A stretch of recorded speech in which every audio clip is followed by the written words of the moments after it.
Olá, eu sou o Dr. William, diretor de Oncologia e Hematologia do Hospital VP e estou aqui hoje pelo Grupo Brasileiro de Câncer de Cabeça e Pescoço para a cobertura da ESMO 2018 em Munique. Nessa ESMO tivemos importantes estudos na área de cabeça e pescoço e eu gostaria de destacar 3 que foram os estudos que mais chamaram a atenção, inclusive 2 deles fazendo parte do simpósio presidencial. Então nós vamos começar com um estudo menor, que é o estudo de tipifarnib, que é um inibidor de farnesiltransferase para pacientes com câncer de cabeça e pescoço metastático com mutação no HRAS. Essa é uma população pequena de pacientes, mas esse é um estudo que prova que é possível a gente fazer terapia alvo dirigida baseada em mutações para pacientes com câncer de cabeça e pescoço. Basicamente, nesse estudo, os pacientes que eram HRAS mutados receberam essa droga, que é uma droga que inibe o trânsito do HRAS para a membrana da célula, portanto, inibindo a ativação do HRAS. E o que esse estudo demonstrou foi que houveram 6 respostas dentre os 17 a 19 pacientes tratados, o que mostra que existe uma certa atividade. No entanto, essa droga foi um pouco tóxica e a gente destaca a toxicidade em termos de eletrólitos, a toxicidade em termos renais e a toxicidade em termos de supressão medular. O estudo continua, mas esse é um primeiro sinal de que essa terapia-alvo específica para pacientes HRAS mutado pode ter um papel importante nos pacientes com câncer de cabeça e pescoço. O segundo estudo que eu gostaria de comentar é um estudo também em doença metastática, bastante importante, que provavelmente muda a nossa prática clínica diária, que é o estudo Keynote 048. Esse é um estudo para pacientes virgens de tratamento com câncer de cabeça e pescoço metastático e o estudo randomizou os pacientes para receberem no braço controle o esquema Extreme, que é platina, 5-FU e cetuximab, e tinham 2 braços experimentais nesse estudo. Um braço era com pembrolizumab isolado e o segundo braço era o braço de platina, 5-FU e pembrolizumab. Os dados que foram apresentados aqui na ESMO são os dados de uma análise interina.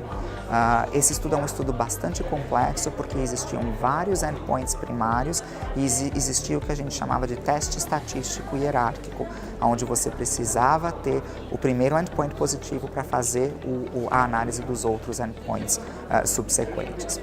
Então vamos começar com a primeira comparação, que é a comparação de pembrolizumab versus o Extreme. Então, nessa comparação de pembrolizumab versus o Extreme, existiu um aumento estatisticamente significativo e eu diria que clinicamente relevante para aqueles pacientes que receberam pembrolizumab.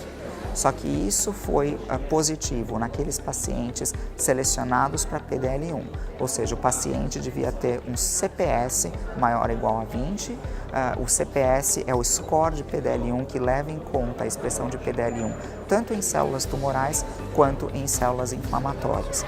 E esse endpoint também foi positivo para aqueles pacientes que tinham CPS maior ou igual a 1. Então, portanto, no subgrupo de pacientes com CPS maior ou igual a 1 ou maior ou igual a 20, existe um aumento de sobrevida global de pembrolizumab versus quimioterapia com o esquema Extreme. Um dado bastante importante, no entanto, é o fato de que as taxas de resposta nesses subgrupos de pacientes foi menor do que com quimioterapia. Portanto, quando nós formos considerar o uso de pembrolizumab isolado na primeira linha para esses pacientes, mesmo que selecionados para PDL1, nós temos que ter em mente de que a taxa de resposta é um pouco menor, mas a sobrevida mediana aumenta em torno de 4 meses para esses pacientes que recebem pembrolizumab versus o esquema baseado no estudo Extreme. A segunda comparação do estudo foi a comparação de platina, 5-FU e pembrolizumab versus o esquema Extreme. E o que nós temos da análise interina é o dado de sobrevida global em toda a população analisada. Então, aí inclui todos os pacientes, independentemente da expressão de PDL1, e inclui-se, portanto, inclusive pacientes que são PDL1 negativos nesta análise. E essa análise também mostrou um aumento de sobrevida global da combinação de platina, 5-FU e pembrolizumab versus platina, 5-FU e cetuximab, que é o esquema Extreme. Em termos de taxa de resposta, a taxa de resposta foi em torno de 35% para os dois braços e foi, portanto, semelhante. Então, esse é um esquema de tratamento que a gente pode utilizar, nós não vamos ter uma diminuição da taxa de resposta nessa população não selecionada e esse esquema de tratamento vai levar a um aumento de sobrevida global. As análises de subgrupo, dependendo da expressão de PDL1, ainda não foram apresentadas, uma vez que esses são dados de uma análise intermediária, a gente não tem ainda a análise final de sobrevida global. E o último estudo que eu gostaria de apresentar é um estudo de desintensificação de tratamento para aqueles pacientes que têm um câncer de cabeça e pescoço localmente avançado, HPV positivo, de baixo risco. Então, existem dois grandes estudos que olharam para esse tipo de estratégia. Um estudo no Reino Unido, que é o estudo que foi apresentado hoje aqui na ESMO, e coincidentemente, hoje mesmo está sendo apresentado o estudo americano na convenção da ASTRO em San Antônio. Nós sabemos por press release que aparentemente os resultados desses estudos são bastante semelhantes. Então, vamos discutir um pouquinho o estudo do Reino Unido que foi apresentado aqui na ESMO. Pacientes HPV positivos de baixo risco, de acordo com a classificação publicada no New England Journal of Medicine pelo Kianeng e colaboradores há alguns anos atrás, foram randomizados para receberem cetuximab e radioterapia versus cisplatina e radioterapia. E a hipótese que se gostaria de testar era que os pacientes que receberiam cetuximab e radioterapia teriam menor toxicidade do que cisplatina e radioterapia. Esta primeira hipótese, na verdade, não conseguiu ser corroborada. As toxicidades foram bastante semelhantes entre os dois grupos, apesar de que a cisplatina levou a mais toxicidade ou efeito adverso severo. Então, a hipótese primária do estudo não pôde ser comprovada nesse estudo de desintensificação de tratamento.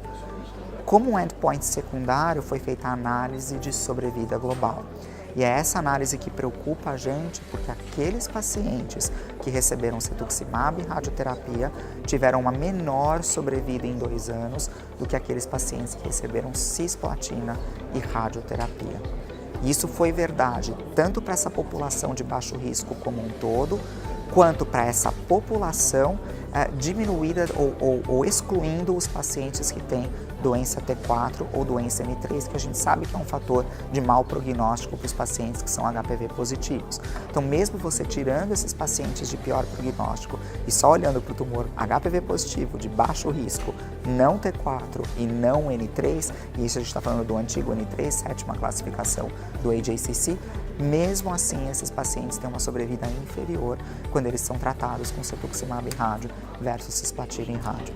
Então, a mensagem desse estudo é que nós devemos continuar tratando pacientes com doença localmente avançada de cabeça e pescoço com cisplatina e radioterapia, independentemente do status do HPV, e que qualquer protocolo de desintensificação de tratamento tem que ser feito com bastante cuidado e só pode ser aplicado na prática clínica diária depois de estudos bem feitos, randomizados, mostrando não inferioridade dessa estratégia, o que até hoje ainda não foi comprovado, inclusive o estudo RTOG, que está sendo apresentado na ASTRO esse ano, também leva às mesmas conclusões de que o tratamento com cetuximab e radioterapia parece ser inferior ao tratamento com cisplatina e radioterapia, mesmo numa população HPV positiva. Obrigado a todos vocês que acompanharam as atualizações da ESMO pelo Grupo Brasileiro de Cabeça e Pescoço.